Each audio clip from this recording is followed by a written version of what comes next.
This is Newsdesk. Thanks for tuning in. I'm your host, Jason Miller, here with Dr. David Summers, director of the Summers Institute of Foreign Affairs. All right, David, let's get started on the news. This from RT, that's Russian television, a war in August. According to RT, the U.S. Navy dispatched a fourth aircraft carrier to the Persian Gulf along with a fleet of underwater drones in what is being considered just the latest move in a series of escalations leading towards a potential war with Iran. What do you think about this? Well, I don't know if it's escalation leading towards war with Iran, but it is certainly an indication that the United States thinks that such a war may be likely, that the Iranians may react very negatively to any Israeli attack upon their nuclear facilities, and they will then attack American forces in retaliation. If that is the case, the United States is giving a message that it is very well positioned to respond in a most robust fashion to any kind of Iranian military provocation. Well, let me ask you, 4 carrier groups. It's an aircraft carrier and destroyers and all the other associated ships and planes. That's a lot of firepower. How many carrier groups do we have in the world anyway? I'm not sure the number, but isn't that most of what we have? that's a considerable portion. And it is, as I say, sending a message to the Iranians that don't mess with us. If the Israelis attack, well, don't turn your firepower on the United States, because we can reply very decisively. That's interesting. Now, so Israel might have in mind that they don't really have the firepower to take out everything they'd like to take out in Iran, possibly. This is their thinking. And so maybe the thinking is that Israel attacks and then the U.S. has no choice but to continue. But in this way, the U.S. doesn't have to contribute to this bombing effort. It's putting everything in place there that says, hey, don't attack us if Israel attacks you. I think that's exactly true. And it's sending a message. Don't, because Iran has warned. Iran has warned that if there's an attack on Iran, that Iran will retaliate against U.S. forces in the Middle East. We are telling them, don't even think about it. All right, very good. Well, let's continue with the Middle East here. We have a problem in Syria that's been ongoing for 17 months now. This from The Independent. President Assad of Syria appeared under severe pressure yesterday as fierce gun battles raged on the streets of the capital in what residents described as the worst fighting since the beginning of the uprising, and a slew of senior defections continued. So this is incredible. They've been fighting everywhere but Damascus, and now they're right in the capital. Right in the capital. They're being armed, clearly, heavily armed by the Saudis and the United Arab Emirates guys. And I might suppose with some very quiet American help as well and advice. Although the United States would not admit that. But the Syrian government is responding with helicopter gunships in a very robust manner, killing a lot of people. Well, I read an article recently that said that quite a few Syrian tanks have been knocked out by anti-tank weapons. Yes. So it must be that the rebels also were given tank weapons and other kinds of weapons. Well, anti-aircraft weapons that knocked down helicopters. That too. So the rebels are probably in a pretty decent situation, and well, look at how they've advanced throughout the country. They have, but the Syrian army has remained relatively disciplined and is very well equipped. What about these defections, though, high-ranking defections? It continues. There have been high-ranking defections, mostly from the civilian side. Well, but all right, even so. But these are the folks, if they are getting defections from generals and whatnot, these are guys that are in a position to know just how bad the situation is. That's true. Time to jump ship. It's true.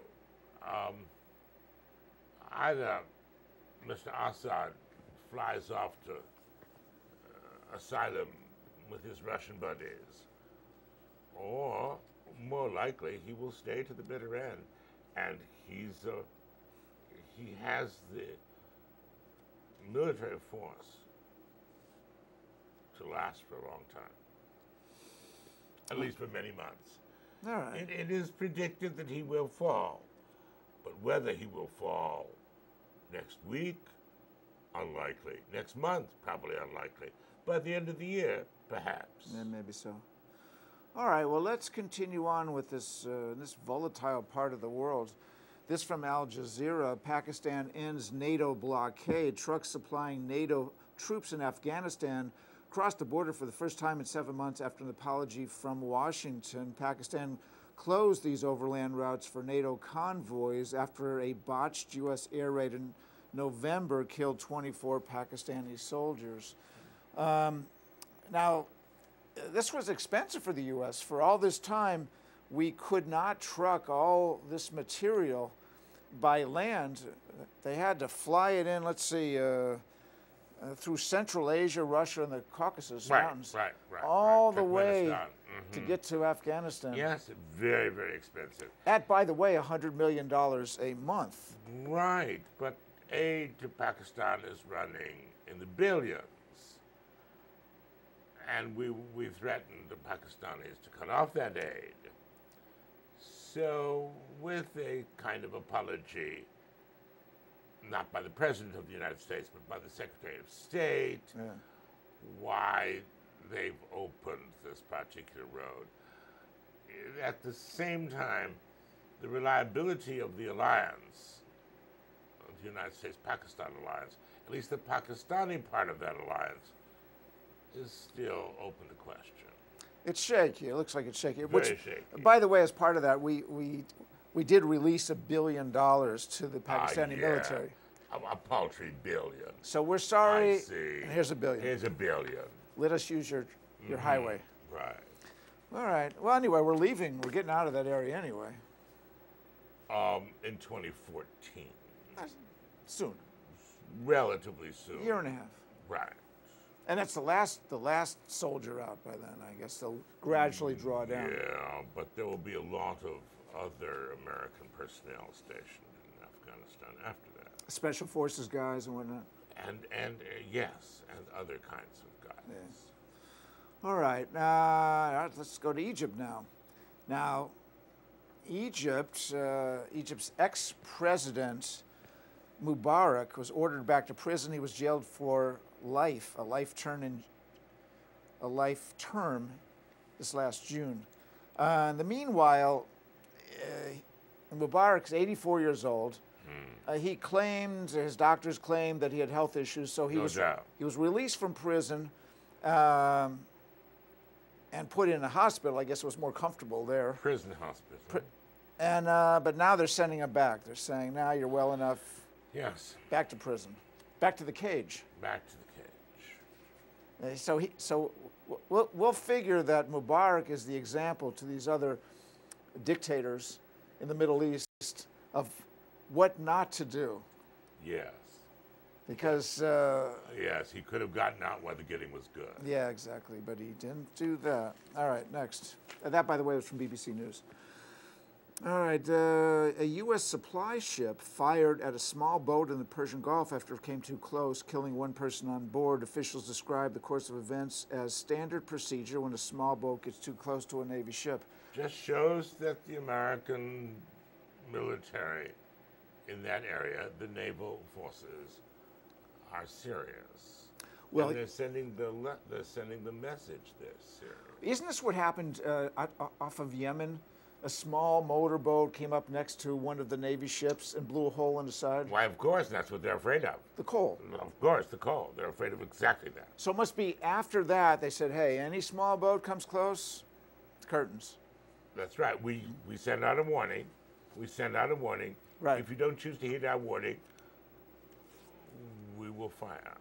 Well, it says here actually about that warning. What do they do? The U.S. ship verbally warned the smaller boat when it was 1,200 yards away and fired at least one warning shot before they disabled the boat with 50 caliber machine guns. That could have blown around on the water. They didn't do that. Right. The Vancouver Sun, China's inner network of princelings runs kleptocratic oligarchy. All right, there's a lot of terms there. Princelings would mean? Yeah, the sons of the big leaders. They're called the princelings in China. All right. Kleptocratic. Yes, they steal. They steal steal. money. Why, of course, they're corrupt. There's no doubt about it. All right. An oligarchy. The ruling group. Ruling by a small group of people. Right. And that's exactly what the case is. And everybody knows it. All right. It says an estimated $50 billion a year leaves the country, followed by officials and their families. About 60% of wealthy Chinese were either in the process of emigrating or intending to do so.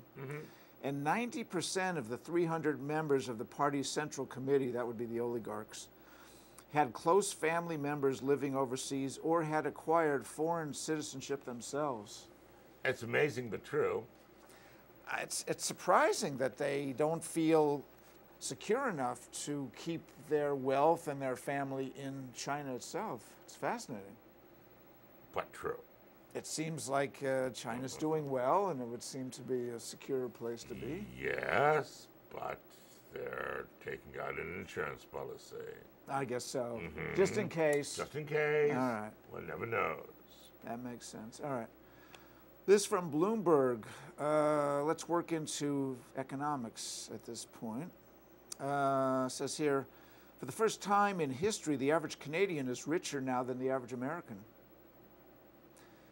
Canada's unemployment rate fell again to 7.2%, and America's was stagnant at 8.2%. Canada continues to thrive while the U.S. struggles. Well, there's a certain truth to that. To a large extent, however, it's based on the tremendous mineral wealth and petroleum resources that have been found in Canada recently. That's made a major difference, All right, that's one reason, but they cite some other ones here, so let's see what else they say. So since the 1990s, Canada has pursued a hard-headed, fiscally conservative form of socialism. It's kind of interesting, the combination to have them both. Another thing they did is they made the banks tighten their loan loss and reserve requirements. Right. They did They're not. very conservative. Right. They did not allow Canadian banks to merge. So they didn't have banking problems like we had. No. At all. No. They're quite conservative in financial matters. Also, they slashed the funding to social programs. They cut the corporate taxes. And Canada imposes a mandatory 1-year prison sentence on illegal immigrants. Lastly, the majority of Canadians favor deportation. Okay, whether this is in any way necessarily responsible for their economic good fortune, I'm dubious. I think mostly it does have to do with the fact that it is a vast, underpopulated country with huge resources, mineral resources, petroleum resources, and others. And added to that, you're probably right in this case, added to that, a pretty conservative financial policy. No derivatives, no monkey business, Right. none of this stuff. And it's proven to be quite prudent and successful. Well, so maybe a lesson there. No doubt. Maybe some good ideas. And they have national health care, which, I don't know, you hear both sides. You hear that it's a good system, and you hear it's not so good. It's a good system for those who are not particularly ill and don't need immediate care. Those who need immediate care don't get it. They run to the United States. there's a long waiting list for various kinds of treatments. Well, do they do, what do they call that, triage, where the most serious, the people that are in need of the operation or whatnot, the soonest? Well, if it's life-threatening and immediate, you get treated. That's right. But if you have various kinds of illnesses that would be treated rather quickly in America, sometimes you have to wait 6 months and longer for you to get medical treatment in Canada. Well, depending on what it is, I mean, according to recent articles, some of the things that are done here so quickly are not in the patient's best interest. That's another matter. Yeah. Right. But I mean, I guess like plastic surgery and some of these other procedures that are questionable, they have to wait a long time till they come to the U.S. to do those. They're not paid for by the National Health Service. Oh, no. If you want various kinds of cosmetic surgery, National Health Service doesn't pay for that. Interesting. You pay for it yourself. Ah, that makes sense, actually. That makes sense. All right, let's go on. This is from Forbes. Yeah, will Mexico declare peace in the war on drugs, and will Obama lift them? And no one seriously believes that Washington is going to win this war. Foreign leaders are beginning to break ranks with Washington, despite the combination of bribes and threats from the USA. Which, by the way, is in Mexico's case, 60,000 people they estimate have died over the last 6 years due to drug violence. What do you think about this? Mexico's talking about maybe this isn't the best policy to have a war on drugs, maybe. Well, I would say probably Mr. Obama would, in his heart of hearts, agree with the new Mexican president, but he will never say that publicly, because if he did, he'd be defeated, right? The great majority of Americans still believe that the use of narcotics is bad and should be greatly discouraged by law. And should be prohibited. Until that changes, it's political suicide for any major American political figure to come out in favor of legalization. What's surprising, because Obama came out with a gay-friendly agenda, which is likewise not so popular nationwide. That's different. I think a lot of Americans are ready to sign on to what you call a gay-friendly agenda. They don't see a great deal of harm in it. But for drugs, they see a lot of harm in it. Mm-hmm. All right, but let's look at an example. There is a country that has tried this and is doing well. This is from Forbes also. 10 years ago, Portugal decriminalized all drugs. 1 decade after this experiment, drug abuse is down by 1/2. Rather than locking up 100,000 criminals, the Portuguese are working to cure 40,000 patients and fine-tuning a whole new canon of drug treatment knowledge at the same time. So I gather 100,000 people they estimate they would be arresting, 40,000 of which have drug addiction, so they treat those, and the others go ahead and smoke pot or whatever. And it seems to be working out fine. Yeah, I'm sure you can cite other examples of this as well, but I doubt whether that can be particularly persuasive to the great majority of Americans that are unalterably opposed to this. Well, I don't think most people know about this. It's not the kind of... Maybe not, but they'll say, well, the Portuguese, well, it's the first I've read it. Special case. I haven't been exposed to that bit of knowledge either, really. But I think if it was well known, people would go... You would think. Yeah. You would think. It takes time, I think, to change such deeply held beliefs. You know, if we had one state, like California or whatever state, legalize pot, for example, and it went... California has basically legalized pot. Well, yeah, I suppose so, but then the federal government's gotten in the way, and they've been raiding clinics there. They have all these medical, so-called clinics for medical marijuana that everybody knows, patronized by people, the great majority of whom do not have Right. medical need for that marijuana. If you have a headache, you can get a Right, doctor's, a headache, right. or feel a little depressed that day. Depression. You can why, get a of note from the course. doctor. Absolutely. Well, but the point is, if there would be a state that was doing this for a while, like Portugal, and the stats were showing favorable, then maybe there would be a difference of the opinions of the voters. And that's not out of consideration. I mean, states like Oregon or whatever may indeed do that. Right. That may come to pass, but not in the immediate future, I think. All right, we got a few more minutes here. Let's talk about Iceland. I don't know if our viewers remember, but Iceland was near the beginning of this financial crisis 4 or 5 years ago. Yes. And let's see what's happened here. This is from the New York Times. For a country that 4 years ago plunged into a financial abyss so deep it all but shut down overnight, Iceland seems to be doing surprisingly well. Mm-hmm. The country did many things different from its European counterparts.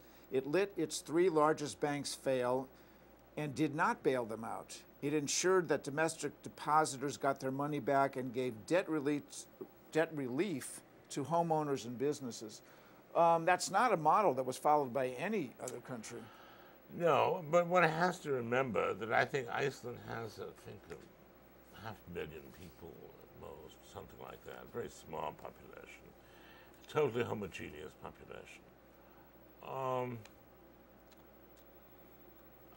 I don't know if that model, as successful as it seems, can be used as one for countries as huge and complex as the United States or even these European countries, other European countries. I suppose, but to most people, I think the idea of not bailing out banks is now and sticking very attractive. Well, and sticking the taxpayers with it, with the money, or a huge debt on the country. Banks. To pay off the banks. Yes, I think banks have become a very unpopular group. And bankers, very unpopular. It's funny, no, I don't think anybody thought ill of banks until this collapse of 2008. But right. Bankers have joined politicians and journalists in that especially detestable group. That's right. All right, and this from Business Insider, Iceland's not done. It says Iceland has hired an ex-cop to hunt down the bankers that wrecked its economy. Also, they have 100 researchers hired to help track down these bank outlaws. So they're not done yet. It's, Right. Well, we have tried in various cases, but not very many. I haven't heard of any bankers that are facing trial. That's what bothers Americans sure. most of all, because it seems that all these guys have gotten off scot-free. It seems outrageous. And it wasn't, what was this, in the 80s, late 80s, the S&L crisis. Right. A lot of bankers went to jail. They did. The problem in this case, in the S&L case, they did things that were expressly prohibited by law. In this case, they did things that were unethical. But not illegal. Not illegal. Madoff did things that were illegal. Yeah. But these other guys did things that were grossly unethical, but legal. That's why they didn't go to jail. I see. But it's certainly unacceptable to most Americans. All right. Well, we better take a break here. We have got a commercial coming up, so stay with us. All right, here we are. We're here today with Tom of Janesville Jump Machine. Right. Hi, Tom. Hi. All right, now, Janesville Jump Machine, you supply various party items for children's parties generally. Right, 3 different items now. I have like 6 bounce houses, 1 big splash dunk tank which hooks up to your garden hose, and now the pony hops is the latest thing I have. And here it is right here. That's the pony hop. Now, Katie's been nice enough to volunteer. It's ordinarily kids, but it can be adults. There's 3 sizes, small, medium, large, up to adults, and I generally set up a racing lane in your yard or wherever you're at, if it's at a church function, just whatever. So there's immediately something for you to do, not just bump into a tree. All right. Now tell us, it's mostly for kids, but this could be used for adults. Yes, absolutely. An adult drinking party, for example. Sure. Which we've talked about in the past. Right. You set up 4 lanes. Uh-huh. And they race. Right. And drink. Yeah. And have a good time. On grass, yeah. On grass. Right. All right. So how does somebody get in touch with you if they have an interest in this? Okay, they just call me at 608-359-7107. You can go on my website, jjmachines.com, and look at all the pictures of everything there. And just call me to make an appointment. All right, fantastic. Katie, please, one more time. That's it, you got it. All right. Thanks for being with us, Tom. Thank you. And back to our show. And we're back with the news. Thanks for staying with us. Let's continue. We have a story here from the Daily Mail. A 500-million-year-old bacteria has been brought back to life in a laboratory at Georgia Tech in an experiment with echoes of the movie Jurassic Park. The researchers have resurrected a gene and then inserted it in a modern E. coli bacteria. What do you think of this? Is this dangerous? Somewhat frightening, yes. Yeah. But you know, the odd thing is that Americans don't really realize that a lot of this research is done by the federal government all the time, trying to figure out new viruses and then trying to also figure out antidotes to these viruses. Now, we started this during the Cold War, where we had a lot of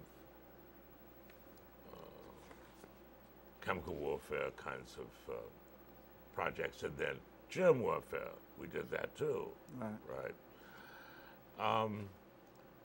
But the whole thing is, to my mind, somewhat frightening, because what if some of these manage to get out of the lab? Yeah, exactly. Right.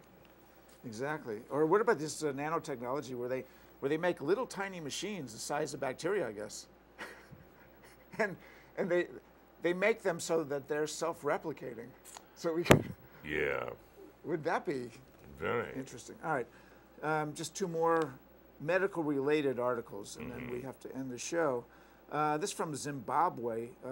This from Africa News. A group of Zimbabwe MPs, that's members of parliament, are getting circumcised as part of a campaign to reduce HIV and AIDS cases in that country. They're setting up a clinic in their parliament building for these guys to get circumcised. It says, I don't know how many people are in Zimbabwe, but there's about 1 million people they think are HIV positive there. Yes, and that the WHO has proven, in fact, that circumcised men have a lower rate of HIV infection. I wonder how that happens, but it says here that they tend to have. Yes. They estimate a 60% lower rate. That's very considerable. Of AIDS. What would you call that? AIDS transmission. Transmission. Yeah. All right, last one. This from the Huffington Post. The athletes, Olympic athletes, tell ESPN that 70,000 condoms won't be enough for the upcoming Olympic Games in Great Britain. They want 100,000 condoms there. How many athletes are there, and how many days are they going to be there? I mean, that's. I think they're just very optimistic as to their general chances. Well, they were saying, they interviewed some of these athletes, and they said it's quite a party atmosphere there. I see. They have their own Olympic village with their cafes and nightclubs. The whole Olympic size. Yeah, Olympic-sized parties. Parties, I see. All right, that ends it for today. Thank you, David. Thanks for joining us here today at Newsdesk. Tune in next week for another episode of Newsdesk. That's, if you're watching on television, that's channel 95 analog, 991 digital. If you're watching on the internet, that's on YouTube at Newsdesk, WYOU, one word. If you're watching us on TV now, stay tuned for Democracy Now! With Amy Goodman. This is Jason Miller, broadcasting from Madison, Wisconsin. Bye for now.